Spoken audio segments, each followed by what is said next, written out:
আসসালামু আলাইকুম। আমরা এখন এখানে বাচ্চা ব্রুডিং করব। তো ব্রুডিং করার আগে যা যা করা লাগে আজকের ভিডিওতে তাই দেখাবো। তো আমরা এখন তুষগুলো এখানে ঢেলে দিলাম, আর তুষগুলো আমরা চতুর সাইডে সমানভাবে মিক্স করে দিব, যাতে কোনো জায়গায় মানে খালি না থাকে।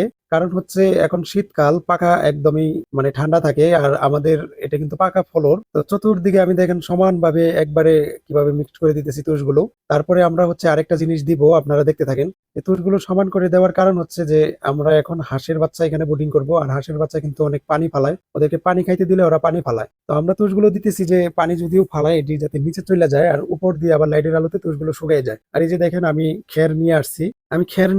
এই খেরগুলোকে হচ্ছে সমানভাবে চতুর্দিকে তুষের উপর দিয়া বিছিয়ে দিব। কারণ হচ্ছে যে হাঁসের বাচ্চা তুষের মধ্যে ডাইরেক্ট ওইভাবে দেওয়া যায় না, দিলে একটু সমস্যা হয়, এক সাইড করে লাইব। এই জন্য হচ্ছে আমরা খেরগুলো উপর দিয়ে সমানভাবে বিছিয়ে দিতেছি। কারণ হচ্ছে যে এই খেরের উপর দিয়ে হাঁটলে আর নিচের তুষগুলো কিন্তু সরে যাবে না, আর পায়খানা করলেও এই খেরের ভিতর দিয়া নিচে চলে যাবে, আর উপর দিয়ে হচ্ছে লাইটের আলোতে খেরগুলো শুকনা থাকবে। এই জন্যই আমাদের এই ব্যবস্থা। তো আমি চতুর্দিক দিয়ে হচ্ছে সমানভাবে খেরগুলো ছিটিয়ে দিতেছি, যাতে কোনো জায়গায় খালি না থাকে। তো এখন শীতকাল, এই জন্য এই বেশি ব্যবস্থা। আর হচ্ছে এখন হাঁসের বাচ্চা নিয়ে আসতেছি, কারণ হচ্ছে আমরা এখন চীনা হাঁসের বাচ্চাগুলো এখানে ছাড়বো। কালকেও একটা ভিডিও দিছি, কিন্তু এই ভিডিওতে এই দৃশ্যগুলো আমি উঠাই ধরতে পারি নাই, কারণ হচ্ছে ভিডিও অনেক লম্বা হয়ে যাইতেছিল।